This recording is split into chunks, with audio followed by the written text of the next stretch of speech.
स्वागत है आपका द रेडियन सब यूट्यूब चैनल में। जैसा कि हम लोग फ्रैड का डिस्कशन कर रहे हैं और हम इस पॉइंट तक पहुंच चुके थे, कैसे बात के समय में कुछ मॉडिफिकेशंस करके कुछ नए टर्म्स दिए फ्रैड ने, जिसमें हमने ईड, सुपर ईगो और ईगो की बात की थी। थोड़ा आगे बढ़ते हैं नेक्स्ट पैराग्राफ में। Fred asserted that many of his views had been anticipated by insightful authors in Western literature. Fred ने इस बात के लिए भी असर्ट किया था कि उनके व्यू को जो है एंटिसिपेट किया गया कई सारे इंसाइटफुल ऑथर्स के द्वारा वेस्टर्न लिटरेचर में। मतलब कहीं न कहीं फ्रैड जो बातें कहते हैं उसका डिपिक्शन कहीं न कहीं कुछ ऑथर्स के राइटिंग में क्लियरली विजिबल है, ऐसा मानना था फ्रैड का।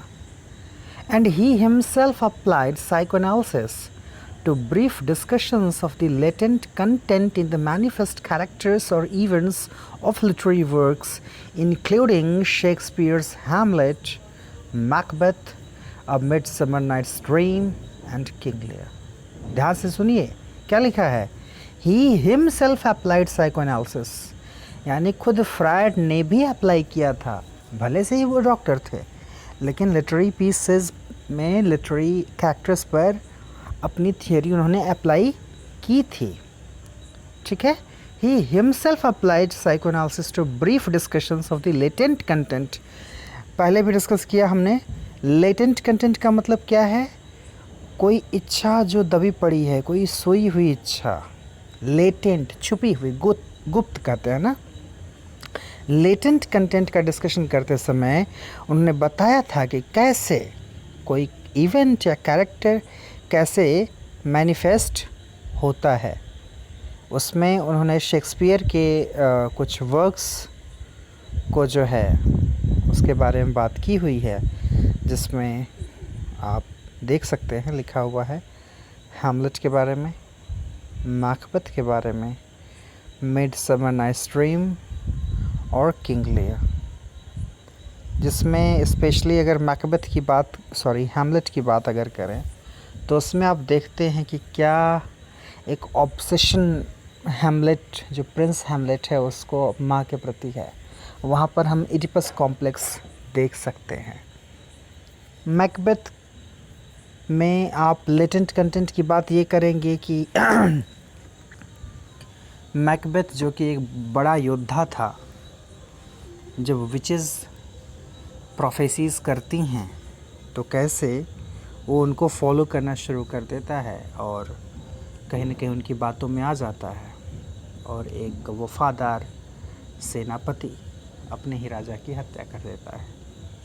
तो मुद्दा ये है कि वो जो विचेस हैं या जो लेडी मैकबेथ है, जिसको हम फोर्थ विच भी कहते हैं कभी कभी, इन सबों की बातों का प्रभाव मैकबेथ पर कैसे हो गया? उन सबों ने उसे उकसाया या मैकबेथ की पर्सनालिटी में वो चीज़ पहले से ही थी, कहीं छुपी दबी पड़ी थी? उसको एक चिंगारी की ज़रूरत थी, जैसे चिंगारी मिली आग पकड़ ली। ठीक है।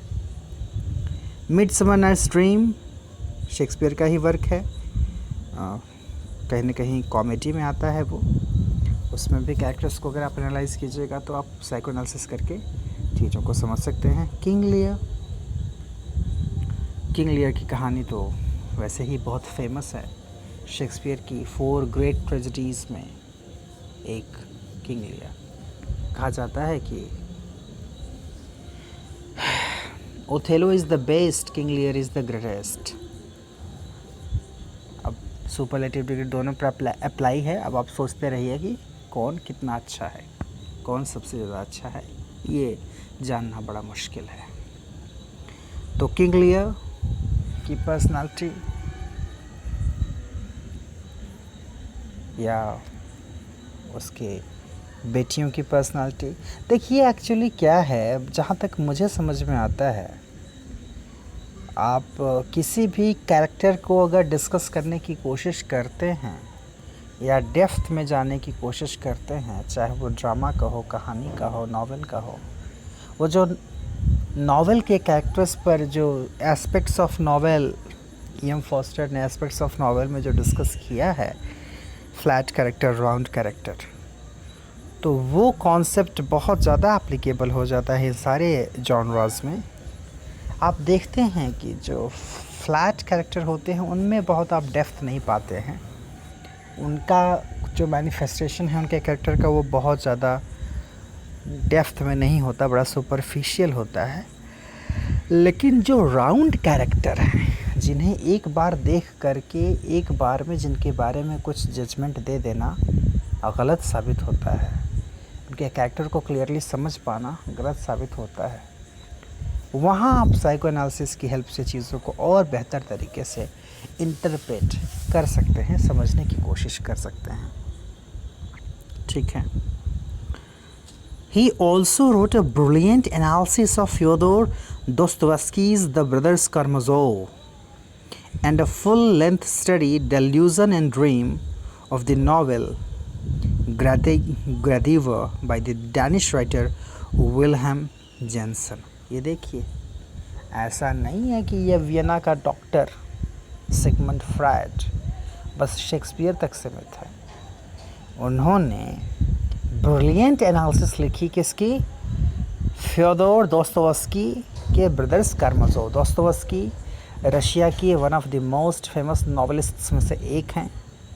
रशिया में अगर ग्रेट नॉवेलिस्ट का नाम आता है तो उसमें आप लियो टॉल्स्टॉय, एंटोन चेखोव के अलावा दोस्तोवस्की को आप याद करते हैं। तो और दोस्तोवस्की का ये जो ब्रदर्स कारामाज़ोव है, ये बहुत ही ब्रिलियंट नॉवेल है। पढ़ने में इंटरेस्ट रखने वाले लिटरेचर के विद्यार्थियों को ज़रूर पढ़ना चाहिए ब्रदर्स कारामाज़ोव। हमारे प्रोफेसर बार बार रिकमेंड करते थे इसे पढ़ने के लिए। तो ब्रदर्स कारामाज़ोव जो नॉवेल है उसकी ब्रिलियंट एनालिसिस भी लिखी फ्रायड ने। And a full length study delusion and dream लिखा। ये स्टडी उन्होंने जो एक स्टडी की है, अपने स्टडी का नाम रखा डेल्यूजन एंड ड्रीम, 1917 में पब्लिश हुआ। ये नॉवेल का नाम है ग्रैदिवा, जो कि डेनिश राइटर का लिखा हुआ है। कौन है? Wilhelm Johnson. उनके नॉवेल पर भी उसकी भी एनालिसिस लिखी थी फ्रायड ने। Especially after the 1930s, a number of writers produced critical analysis. देखिए, ANALYSES है, जो कि SIS का प्लूरल है। ठीक है, एनालिसिस जो सिंगुलर होता है उसका प्लूरल में SES हो जाएगा। तो कह रहा है कि 1930s के बाद बहुत से राइटर्स जो है उन्होंने क्रिटिकल एनालिसिस अपनी प्रोड्यूस की, modelled on classical Freudian theory, जिसका बेस कहीं ना कहीं फ्रायडियन थ्योरी थी, of the lives of authors end of the content of the literary works. और उस एनालिसिस में क्या लोगों ने लिखा, बाद के राइटर्स ने जो पर्टिकुलर वर्क को डिस्कस कर रहे थे, उसमें कैरेक्टर्स का डिपिक्शन, उनके बिहेव को एनालाइज करना, इवन ऑथर की लाइफ को एनालाइज करना, उसके बारे में बात करना, ये सब उनका कंटेंट हुआ। One of the best known books in this mode is Hamlet and Oedipus by the psychoanalyst Ernest Jones। और इसमें फ्रायडियन थियोरी को बेस बना करके एक साइकोएनालिस्ट हैं जिनका नाम है अर्नेस्ट जोन्स। अर्नेस्ट जोन्स ने एक वर्क लिखा हैमलेट एंड एडिपस। ये काफ़ी फेमस है, जैसा कि मैं पहले डिस्कस कर चुका हूँ, आगे इसमें भी वो दिया हुआ है। क्या है? Building on earlier suggestions by Fried himself, Jones explained Hamlet's inability to make up his mind to kill his uncle by reference to Oedipus complex। यहाँ पर हैमलेट की इनएबिलिटी को डिस्कस करते समय क्यों नहीं मार पा रहा है वो अपने अंकल को, क्या है इनएबिलिटी हैमलेट की, इसके संदर्भ में एडिपस कॉम्प्लेक्स का कॉन्सेप्ट दिया है अर्नेस्ट जोन्स ने। दैट इज़, क्या है Oedipus complex? The repressed but continuing presence in the adult's unconscious of the male infant's desire to possess his mother and to have his rival, the father, out of the way. है ना? मतलब अरे बाप रे बाप। अब आप समझते रहिए कि एडिपस कॉम्प्लेक्स कहीं ना कहीं फेवर में आ जा रहा है। किसके? क्लॉडियस के। क्लॉडियस कौन? हैमलेट का चाचा। मतलब एडिपस कॉम्प्लेक्स अगर बच्चे में है तो बच्चा चाहेगा कि पोजीशन बच्चे का माँ पर रहे, और चूँकि वो खुद बचपन से देखता है कि पोजीशन माँ पर पिता का भी रहता है, ये बच्चे को पसंद नहीं है। तो अगर पिता मारे गए हैं, जैसा कि हैमलेट के केस में हुआ है, तो कहीं न कहीं एडिपस कॉम्प्लेक्स का सेटिस्फैक्शन भी है थोड़ा सा। अब पिता की जगह पर कौन आ रहा है? क्लॉडियस आ रहा है, लेकिन जो मेन राइवल है वो तो गया। हाँ, लेकिन अब उस राइवल की जगह अगर चाचा लेने की कोशिश कर रहे हैं तो एडिपस कॉम्प्लेक्स फिर हावी होगा और फिर परेशान करेगा कि अब चाचा को हटाओ रास्ते से। तो एडिपस कॉम्प्लेक्स, जो नाम ही है कॉम्प्लेक्स, ये ऐसा कॉम्प्लेक्स होता है, दिमागी हालत ऐसी होती है बच्चे की, बच्चा अपनी माँ पर पोसेशन रखना चाहता है। बॉय चाइल्ड, गर्ल चाइल्ड के विषय में फ्रायड ने कहा है, इलेक्ट्रा कॉम्प्लेक्स के बारे में बात की उन्होंने कि कैसे गर्ल चाइल्ड पोसेशन चाहती है पिता के लिए, और वहाँ पर उसके लिए राइवल उसकी माँ होती है।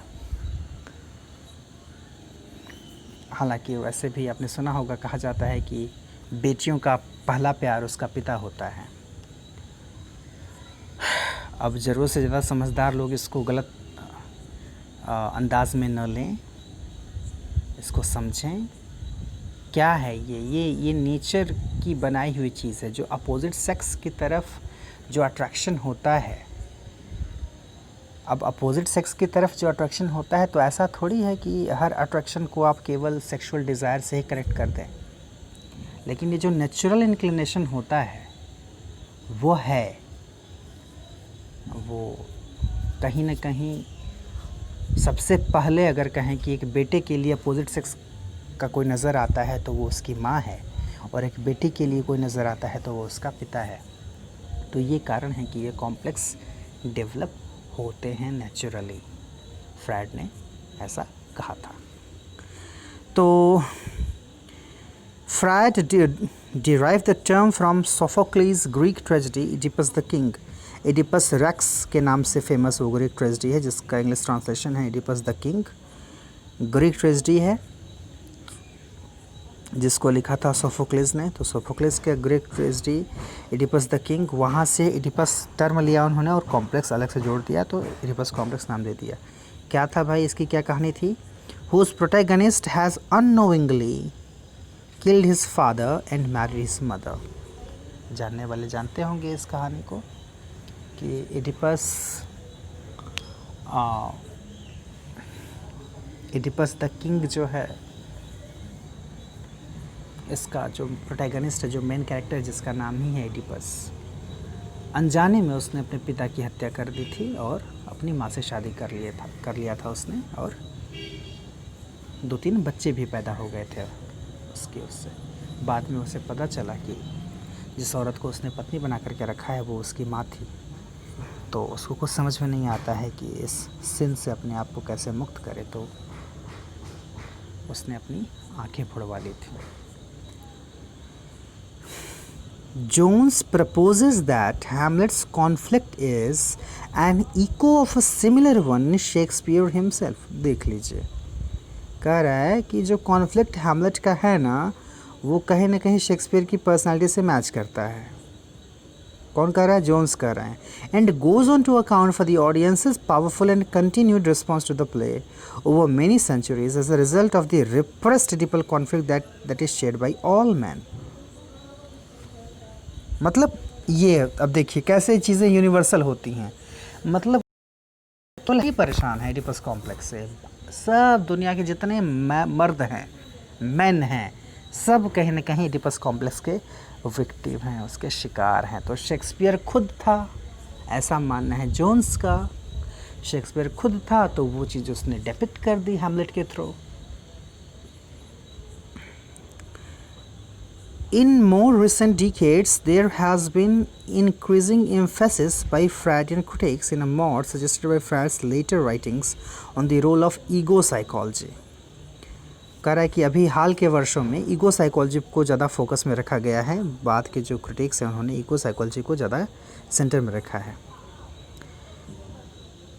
In elaborating the manifest content in an artistic form of a work of literature that is on the way that the ego, in contriving the work, consciously manages to mediate between the conflicting demands of the id, the superego, the limits imposed by the reality. कल भी discuss किया था हमने कि ego की working कैसे होती है। सुपर ईगो और ईड के बीच में वो बेचारा सुलह कराने की कोशिश करता रहता है, बीच का रास्ता दिखाने की कोशिश करता रहता है।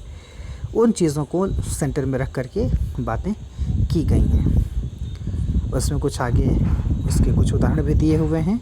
अभी हम इसको यहीं रोकते हैं इस पॉइंट को, और हम थोड़ा छलांग लगाएंगे आज। साइको बायोग्राफी का डिस्कशन नहीं करेंगे। एरिक्सन जो कि डिसाइपल थे इनके फ्रायड के, उसकी बात आज हम नहीं करेंगे। बीच में एक और नाम आया है कार्ल जी युंग का।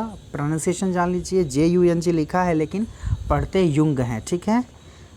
तो उनकी भी बात हम नहीं करेंगे, हम पहुंचेंगे अभी लाखा पर, ठीक है, क्योंकि सिलेबस में जो इग्नू का सिलेबस है फ़िलहाल उसको फोकस में रखा है मैंने। तो फ्रायड के बाद हम सीधे लाखा पर आते हैं, बाकी चीज़ें कभी फुर्सत में डिस्कस कर लेंगे, ठीक है। लाखा पर आते हैं।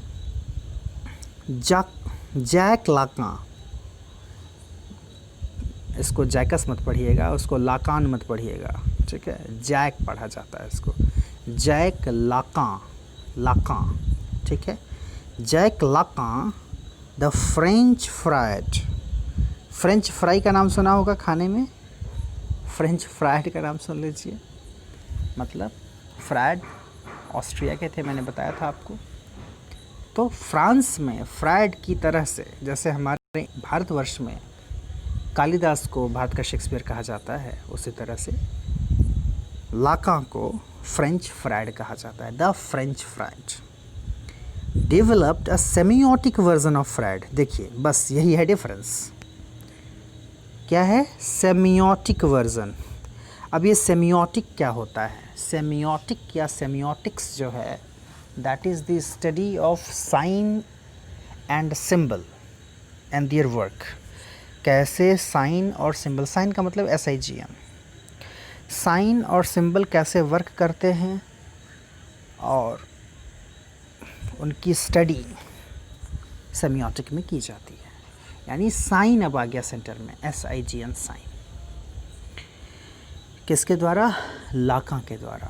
तो बात करेंगे फ्राइड वाली ही, लेकिन बस चश्मा बदल दिया, ठीक है। चश्मे का नंबर बदल दिया, या नंबर न कहूँ बल्कि कह लीजिए कि चश्मे का रंग बदल दिया, है ना। Converting the basic concepts of psychoanalysis into formulations derived from the linguistic theory of Ferdinand de Saussure and applying these concepts not to human individuals but to operations of the process of signification. अच्छा देखिए बड़ी interesting बात है। Interesting बात यह है कि अगर आप ध्यान से लिटरेचर पढ़ते हैं या आप किसी रिसर्च स्कॉलर से मिलिए, अगर वो रिसर्च करता है किसी पर्टिकुलर वर्क पर थियरी को अप्लाई करते हुए, तो वो क्या नया करता है? क्या कुछ नया करता है? एक राइटर का वर्क उठा लिया, दूसरे थिंकर की या फिलोसोफर की थियरी उठा ली, उसको उस पर अप्लाई कर दिया, एक नई चीज़ निकल करके आ गई। मैं नहीं कहता कि सारे रिसर्च स्कॉलर यही करते हैं, लेकिन ज़्यादातर ये होता है। क्या होता है? मतलब पहले के लोगों ने इतनी बातें कह दी हैं, A ने कोई बात कही, B ने कोई बात कही, C ने कोई बात कही, हम आ गए D, हम ABC तीनों की बातों को मिला करके एक नई बात बना दी है, तो हम भी फेमस हो गए। ये होता है। लाका देखिए, लाका क्या कर रहे हैं? लाका फ्रायड के थियरी को यूज़ कर रहे हैं, साइकोएनालिसिस, और दूसरा ध्यान किधर है उनका, फर्डिनेंड दी सैश्योर। तो सैश्योर जो कि संस्कृत के प्रोफेसर थे, लिंग्विस्टिक्स के प्रोफेसर थे, लिंग्विस्टिक्स के फील्ड में मॉडर्न लिंग्विस्टिक्स का फादर माना जाता है सैश्योर को। तो सैश्योर का जो कॉन्सेप्ट है साइन वगैरह का, उसको लिंग्विस्टिक कॉन्सेप्ट को लाए, मतलब लिंग्विस्टिक कॉन्सेप्ट और साइकोएनालिसिस दोनों को मर्ज कर दिया और एक नया वर्जन निकल करके आ गया, है ना। Developed a semiotic version of Freud, converting the basic concept of psychoanalysis into formulations derived from the linguistic theory of Ferdinand de Saussure, and applying these concepts not to human individuals. और इन concepts को human individuals पर apply नहीं करते लाका, कहाँ करते हैं, but to the operations of the process of signification. Signification का जो process है, उसका जो operation चल रहा है, उन चीज़ों पर अपनी theory apply करते हैं लाका। क्या लिखा है, see under linguistics and literary criticism. आप ऑब्वियस है, जब आप लिंग्विस्टिक्स में थोड़ी गहराई से पढ़ेंगे तो चीज़ें और आपको बेहतर से समझ में आएंगी कि साइन क्या होता है, सिग्निफिकेशन क्या होता है, सिग्निफायर क्या है, सिग्निफाइड क्या है। Typical is Lacan's oft quoted dictum. देखिए, ऑफ्ट कोटेड डिक्टम, क्या बार बार लाका की किस डिक्टम को कोट किया जाता है, the unconscious is structured like a language. सही बात है, अनकॉन्शियस जो है वो लैंग्वेज की तरह स्ट्रक्चर्ड होता है। आप समझते रहिए क्या मतलब है उसका। लैंग्वेज में भी आप देखते हैं कि लैंग्वेज किस तरह से सिंबल से बनी है, एक स्ट्रक्चर से बनी हुई है, कैसे उसके तमाम इंटरप्रिटेशंस हो रहे हैं। जो अनकॉन्शियस है उसमें भी आप वो चीज़ देख सकते हैं, कैसे उसमें भी सिंबल्स का यूज़ होता है, कैसे चीज़ें निकल करके आती हैं। अभी हम लोग जब पहले या दूसरे वीडियो में डिस्कस कर रहे थे फ्रायड को, तो बताया था मैंने कि कैसे जो है सिंबल को बहुत तरजीह दी है फ्रायड ने, कैसे कुछ हमारे जो अनफुलफिल्ड डिज़ायर हैं वो सिंबल के रूप में निकल करके बाहर आती हैं, एक अलग फॉर्म में निकल करके बाहर आती है, डिस्टॉर्टेड फॉर्म में निकल करके बाहर आती हैं। तो लाका की जब आप बात करें तो इस सेंटेंस को ज़रूर लिखें, the unconscious is structured like a language. His procedure is to recast Freud's की concepts and mechanisms in the linguistic mode. Freud का जो कॉन्सेप्ट है उसको लिंग्विस्टिक मोड में लाने का श्रेय जाता है लाका को, viewing the human mind not as pre existent to but as constituted by the language we use. तो यहाँ क्या समझाने की कोशिश कर रहे हैं लाका कि जो इंसानी दिमाग है, बहुत इंटरेस्टिंग बात है, देखिए बहुत इंटरेस्टिंग बात है, इसको समझिए। लैंग्वेज की वर्किंग को समझ लीजिएगा ना तो बहुत सारी चीज़ें, बहुत चीज़ों का कॉन्सेप्ट क्लियर हो जाएगा। कई सारी बातें हैं। अभी जैसे एक ताज़ा तरीन उदाहरण दूँ मैं आपको, अभी आप देखेंगे शहरों में घूमेंगे तो आपको एक बोर्ड नज़र आएगा, क्या लिखा रहेगा, फेयर एंड लवली। नाम चेंज हो गया, क्या हो गया है, ग्लो एंड लवली। ऐसा क्यों किया गया, क्या रीज़न है? सुना है कि कोई केस कर दिया है कि ये फेयर वर्ड का यूज़ करके रेसिज्म फैला रही है कंपनी।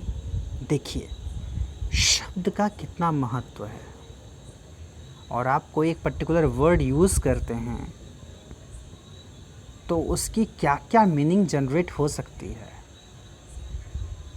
यूज़ करने वाला नहीं जानता। कई बार अपने यूज़ किए गए वर्ड्स के इम्प्लीकेशंस को लोग नहीं जानते और बोल जाते हैं।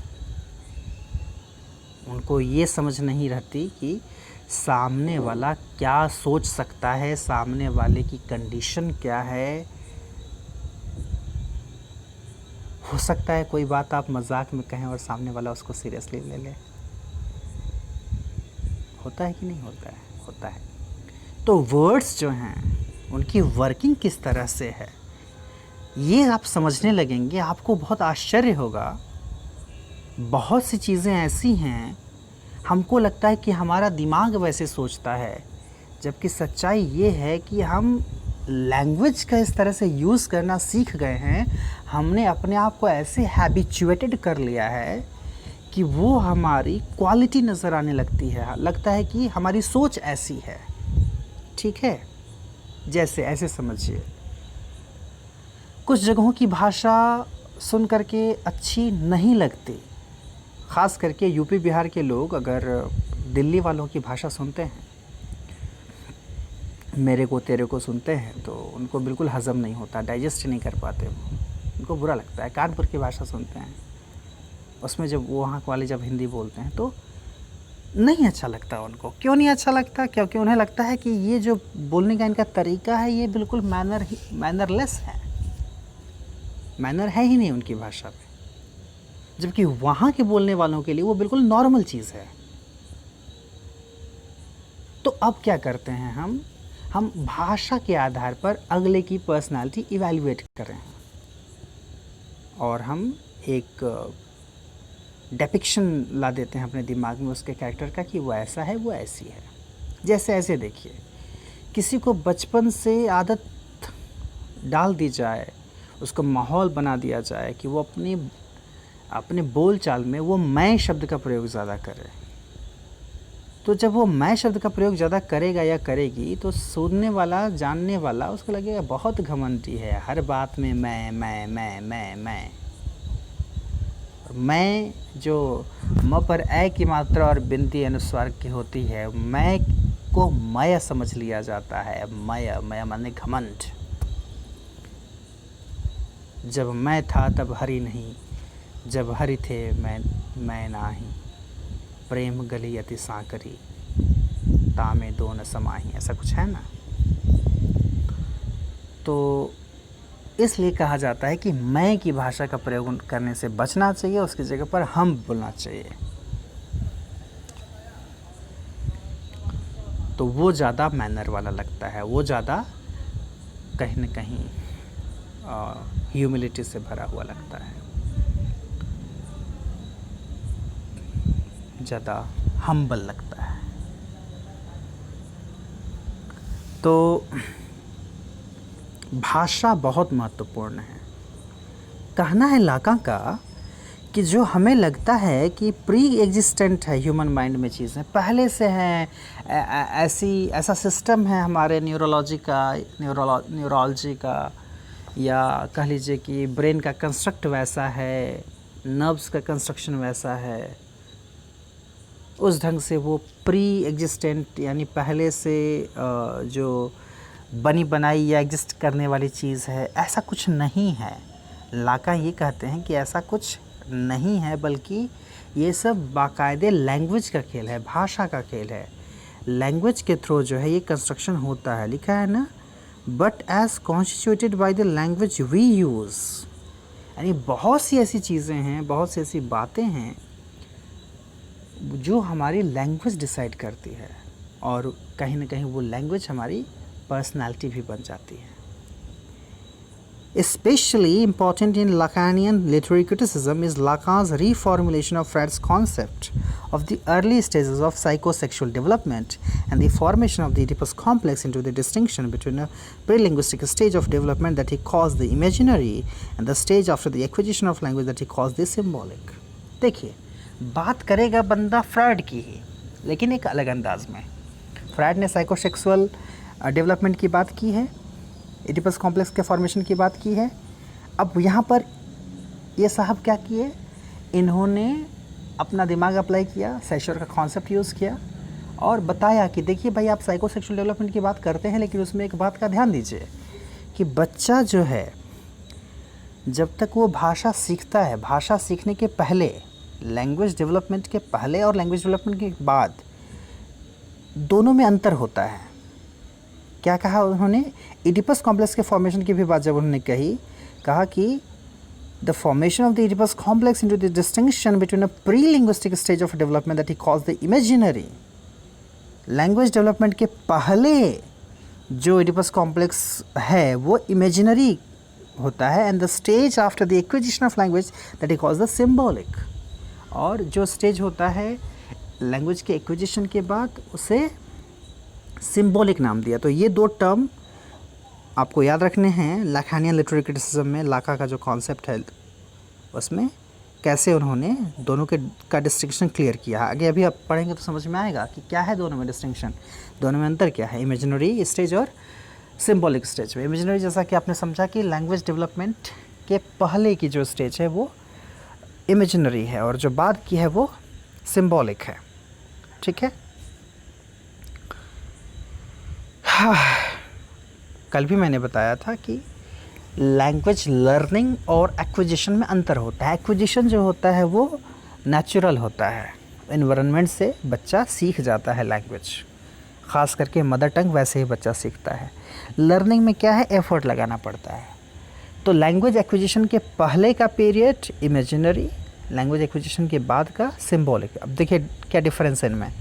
In the imaginary stage there is no clear distinction between the subject and an object or between the self and other selves। क्या बात है।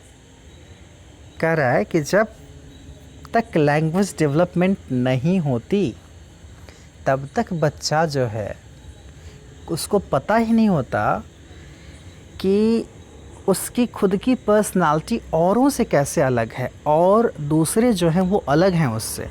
तो और दूसरे का मतलब उसमें उसकी माँ भी शामिल है। तो उसकी माँ एक अलग एंटिटी है, एक अलग लिविंग बीइंग है, ये बच्चा नहीं समझ पाता है भाषा डेवलपमेंट के पहले। देखिए मज़ेदार बात क्या है। कह रहा है intervenient between these two stages is what Lacan calls the mirror stage. तो इसमें वो लाकान जो है मिरर स्टेज की भी बात करते हैं। क्या है मिरर स्टेज भाई? The moment when the infant learns to identify with his or her image in a mirror and so begins to develop a sense of a separate self that is later enhanced by what is reflected back to it from encounters with other people। तो mirror stage में क्या होता है, जब बच्चा खुद को देखता है या देखती है बच्ची खुद को मिरर में, तो धीरे धीरे वो देखने के बाद एक कॉन्सेप्ट उसके दिमाग में बनता है, अपनी एक इमेज बनती है और फिर उस आधार पर वो बच्चा या बच्ची दूसरों से खुद को डिफरेंशिएट करना शुरू करता है। क्योंकि जैसे उसने खुद को मिरर में देखा है, अगर वैसे ही शेप की कोई चीज़ नज़र आ रही है तो उसको लगेगा उसके जैसा ही कुछ है, उससे कुछ अलग है, तो उसको समझ में आ जाएगा कि यहाँ पर तो डिफरेंस है। एक बच्चा है तो उसको माँ में वो डिफरेंस नज़र आएगा, एक बच्ची है तो उसको पिता में वो डिफरेंस नज़र आएगा।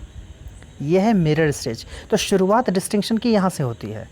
लाका कहते हैं mirror stage the moment when the infant learns to identify with his or her image in a mirror and so begins to develop a sense of separate self. एक सेपरेट सेल्फ, उसका self कैसे औरों से अलग है, ये learn करता है बच्चा। That is later enhanced by what is reflected back. बाद में यही चीज़ बढ़ जाती है to from the encounters with other people. दूसरों से जब वो इनकाउंटर करता है या करती है तो ये कॉन्सेप्ट और ज़्यादा क्लियर हो जाता है। वो था कौन सा stage? Mirror stage. When it enters the symbolic stage, the infant subject assimilates the inherited system of linguistic differences। तो फिर क्या होता है जब सिंबॉलिक स्टेज में पहुंचता है बच्चा? सिंबॉलिक स्टेज का मतलब लैंग्वेज लर्निंग के बाद। ठीक है, तो लैंग्वेज लर्निंग के बाद कैसे वो चीज़ों को डिफ्रेंशिएट करना शुरू कर देता है, भाषा से क्लियर हो जाती हैं चीज़ें। जो क्या लिखा है, inherited system of linguistic differences. कोई भी भाषा है तो वो एक भाषा एक जनरेशन से दूसरे जनरेशन तक जाती है, तो ऑब्वियस है कि भाषा लैंग्वेज जो है वो इनहेरिटेड सिस्टम है और उसके लिंग्विस्टिक डिफरेंसेस भी ऑब्वियस है कि वो एक जनरेशन से दूसरे जनरेशन वैसे ही जाएंगे। Hence is constituted by the symbolic as it learns to accept its predetermined position in such linguistic appositions of as male, female, father, son, mother, daughter। तो बाइनरीज़ में चीज़ों को समझना शुरू करना और डिफरेंसेस समझना शुरू करना। अब जैसे हिंदी में है तो बच्चा जान जाता है कि बच्चा देखता है कि पिता कहते हैं जाने को तो कहते हैं कि मैं जा रहा हूँ, माँ कहती है तो कहती है कि मैं जा रही हूँ। तो वहाँ पर वो डिफरेंशिएट करना शुरू कर देता है कि इन दोनों में कुछ ना कुछ अंतर है। तो भाषाई आधार पर कैसे वो डिफरेंस क्लियर होता है बच्चे में, वो सिम्बॉलिक स्टेज है। अब आपको लगेगा कि अरे हाँ सही है, ठीक है, लेकिन आप कैसे इंग्लिश बोलने वाला कैसे होगा? इंग्लिश की मदर तो कहेगी आई एम गोइंग, फादर कहेगा आई एम गोइंग, तब बच्चा कहाँ से डिफरेंशिएट करेगा? तब हो सकता है वो थोड़ा सा अलग ढंग से डिफरेंशिएट करे। कोई और अगर बोले माँ के लिए शी इज़ गोइंग, पिता के लिए बोले ही इज़ गोइंग, तो क्लियर हो जाएगा कि भाई एक के लिए शी, एक के लिए ही क्यों बोला जा रहा है, दोनों में कहीं कोई डिफरेंस है क्या? तो देखिए अलग अलग भाषा, अलग अलग कल्चर, अलग अलग ढंग से जो है उसमें डिफरेंसेस विजिबल होते हैं। This symbolic realm of language in Lacan's theory is the realm of the law of the father phallus in a symbolic sense is the privileged signifier. अब देखिए, अब थोड़ी कठिन चीज़ आई। हालांकि फेमिनिस्ट क्रिटिसिज्म जब मैं डिस्कस कर रहा था तो उसमें मैंने इसकी बात की थी, मैंने लाकान के कॉन्सेप्ट को डिस्कस किया था। उसमें कह रहा है this symbolic realm of language in Lacan's theory is the realm of the law of the father. ये जो उनकी थियोरी है वो क्या है? Law of the father. क्यों भाई? फादर ही क्यों है सेंटर में? क्या रीज़न है, क्यों है? इन विच द फैलस यूज़ किया जाता है पेनिस के लिए। In which the phallus that is a symbolic sense the privileged signifier माना जाता है कि वो प्रिविलेज सिग्निफायर है that serves to establish the mode for all other signifiers. क्यों प्रिविलेज्ड है? वैसे भी जैसे आप देखते हैं इवन हमारी सोसाइटी में तो ये चीज़ बार बार कही जाती है। इवन हमारी एक मित्र हुआ करती थी, वो कहती थी यू मिस्टर प्रिविलेज्ड वन। तो क्यों बार बार ये कहा करती थी mister privileged one? Because she used to suffer the patriarchal notion of the society. उसने झेला था शुरू से, चीज़ों को देखा था, समझा था।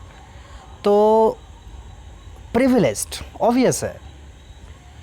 अच्छे घरों में आप देखेंगे ये डिफरेंस क्लियरली विजिबल हो जाता है कि कैसे एक जो मेल चाइल्ड है उसको जो है ज़्यादा इम्पोर्टेंस दी जा रही है और एक जो फीमेल चाइल्ड है उसको कम इम्पोर्टेंस दी जा रही है। तो ये कहाँ से आया, क्यों है प्रिविलेज्ड? मज़े की बात है, इसको समझना थोड़ा सा सोचने वाली बात ये है कि हैं तो दोनों इंसान ही, क्या कुछ अलग है मेल में जो कि फीमेल में नहीं है? तो आंसर निकल कर के आता है फैलस। तो देखिए, देखने का नज़रिया क्या है लाका के हिसाब से। उनका जो इंटरप्रिटेशन है that the man possesses phallus which woman doesn't, so she lacks that, and that is why man seems superior and woman seems inferior. वो डिफरेंसेस यहाँ से इस ढंग से क्लियर हो रहा है। ये सिंबॉलिक है एक सिग्निफायर के रूप में, और ये सही बात है। जैसे देखिए बहुत सी ऐसी चीज़ हैं, इवन लैंग्वेज को अगर आप थोड़ा इंटरप्रेट करने की कोशिश करेंगे ना, समझेंगे कि कैसे चीज़ें बदली हुई हैं। जैसे आप देखिए ना, जब आप मैस्कुलिन से फेमिनिन बनाते हैं इवन इंग्लिश में, तो आप देख रहे हैं ना कि पोएट का मतलब कवि, कवित्री को जब बनाना है तो हम बोलते हैं पोएटेस। तो पोएट में ESS जोड़ा तो पोएटेस बना।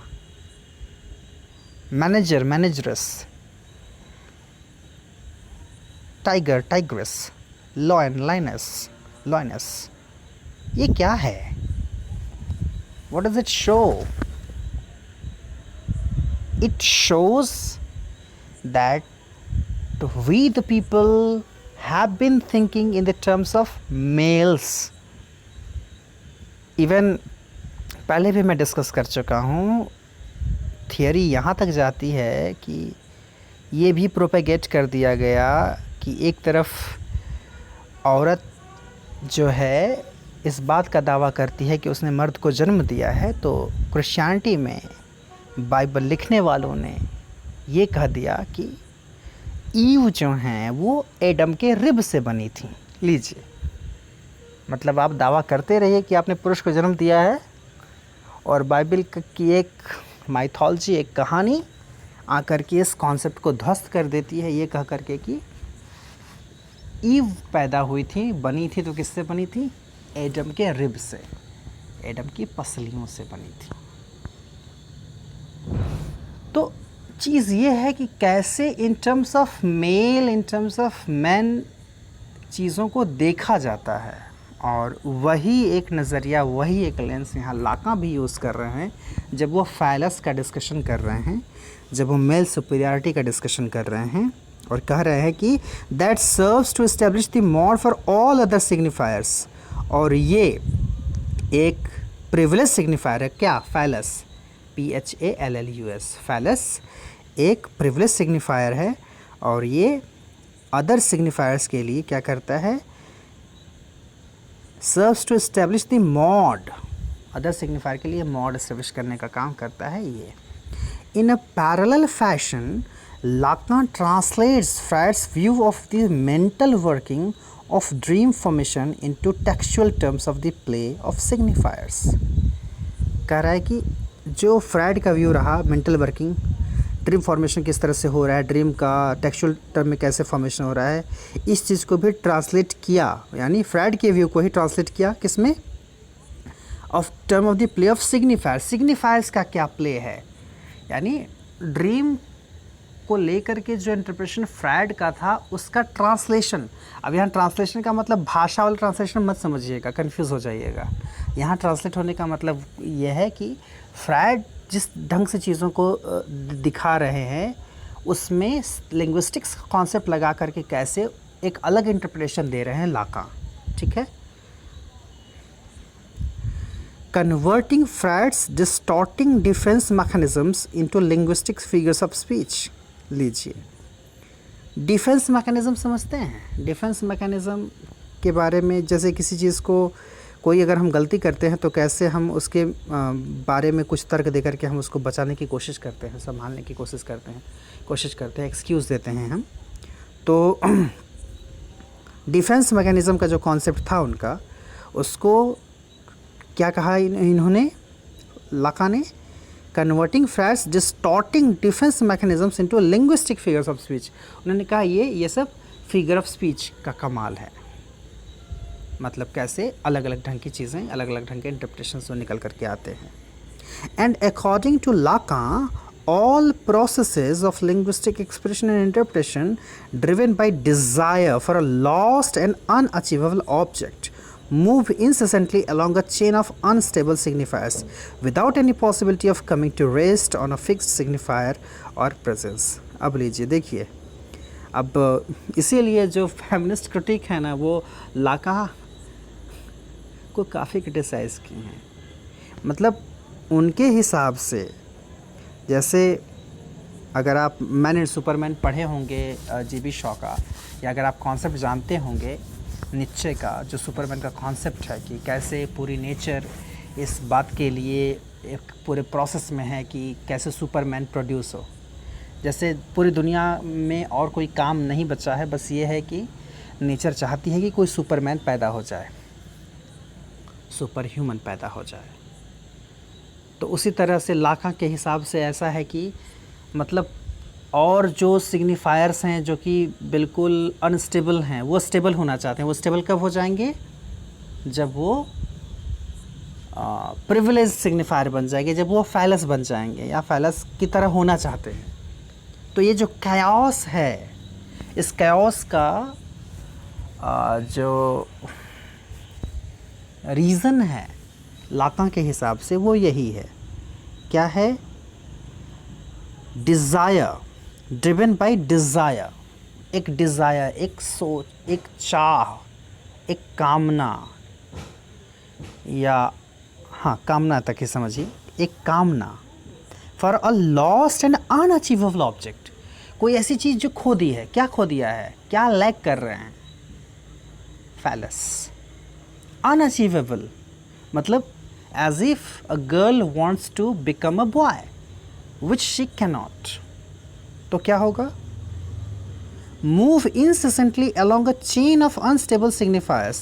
तो इसलिए ये चीज़ अनवरत, ये प्रयास चलता रहता है और कई सारे जो है अनस्टेबल सिग्निफायर्स एक क्रम में आते रहते हैं, without any possibility of coming to the rest on a fix signified और प्रेजेंस।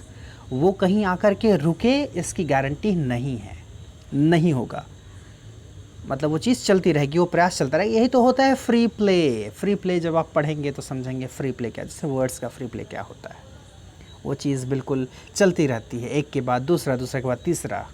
उसी को आप जब डिकंस्ट्रक्शन में जाते हैं तो आप एपोरिया के नाम से जानते हैं, जो है इनके कॉन्टेक्स्ट में Jacques Derrida. Lacan's much discussed reading of Edgar Allan Poe's short story The Purloined Letter as an allegory to the workings of this signifier. Edgar Allan Poe बहुत ही फेमस नाम है अमेरिकन लिटरेचर में। Short story के तो मैया पापा माने जाते हैं वहाँ के, और ख़ास करके मिस्ट्री की स्टोरीज़ के, इवन गॉथिक जॉनरा के भी जो है एक वेल नोन प्रैक्टिशनर माने जाते हैं एडगर एलन पो। तो उनकी राइटिंग है शॉर्ट स्टोरी द परलोन्ड लेटर। उसको एक सिग्निफायर की वर्किंग के रूप में, कैसे एक एलेगरी के रूप में वो काम कर रहा है, लाका ने इसको डिस्कस किया था। और in Yale French studies work का नाम है Lacan's notions of the inalienable split or a difference that inhibits the self and of the endless chain of displacements in the quest for meaning has made him a prominent reference in post-structuralist theory। देखिए आ गया ना आगे post-structuralist theory की बात, कि कैसे एक जो मीनिंग को खोजने की जो एक जद्दोजहद चलती है, मीनिंग मिलती ही नहीं है, बार बार वो जो है पोस्टपोन होती रहती है, एक्सटेंड होती रहती है। तो वहाँ वो एपोरिया वाला जो टर्म है पोस्ट स्ट्रक्चरलिज्म में लाका को इसलिए काफ़ी ज़्यादा उन पर ध्यान दिया गया, उनको सेंटर में रखा गया वहाँ पर भी। And is distinction between the pre oedipal maternal stage of the pre linguistic imaginary and the phallocentric stage of symbolic language has been exploited at length by number of French feminists, है ना। तो French feminist ने उनके ये जो बातें उन्होंने कही हैं ना, प्री एडिपल का जो कॉन्सेप्ट दिया, मैटरनल स्टेज का जो कॉन्सेप्ट दिया, प्री लिंग्विस्टिक इमेजनरी और फैलोसेंट्रिक स्टेज का जो कॉन्सेप्ट दिया, उसको जो है फेमिनिस्ट क्रिटिक्स ने काफ़ी यूज़ किया है। उसमें नाम दिया हुआ है कुछ लोगों का, जिसमें हेलन सिक्सॉस हैं, लूस इरिगैरी हैं, जूलिया क्रिस्तवा हैं। तो इन लोगों के बारे में मैंने फेमिनिस्ट क्रिटिसिज्म में बात कर दी है। तो लाका कैसे सिग्निफिकेंट क्यों हैं, फैलोसेंट्रिक स्टेज का कॉन्सेप्ट या सिंबॉलिक इमेजिनरी स्टेज का जो कॉन्सेप्ट दिया उन्होंने, एडिपस कॉम्प्लेक्स को एक अलग नज़रिया दिया, एक अलग ढंग से उसमें डिस्कशन किया, कैसे जो है फर्डिनेंड द सैस्योर का लिंग्विस्टिक्स का जो कॉन्सेप्ट है उसको कैसे अप्लाई किया साइको एनालिसिस पर। तो इसलिए लाका की इम्पोर्टेंस काफ़ी बढ़ जाती है। आई होप एक मोटा मोटी आइडिया हो गया होगा लाका के बारे में भी। अब फ्रायड को ध्यान से पढ़ लीजिए, थोड़ा बहुत सैस्योर को जानिए, और लाका आपको अपने आप समझ में आ जाएंगे। ठीक है, चलिए आज के लिए इतना ही। पढ़ाई लिखाई करिए, अपना ख्याल रखिए। धन्यवाद।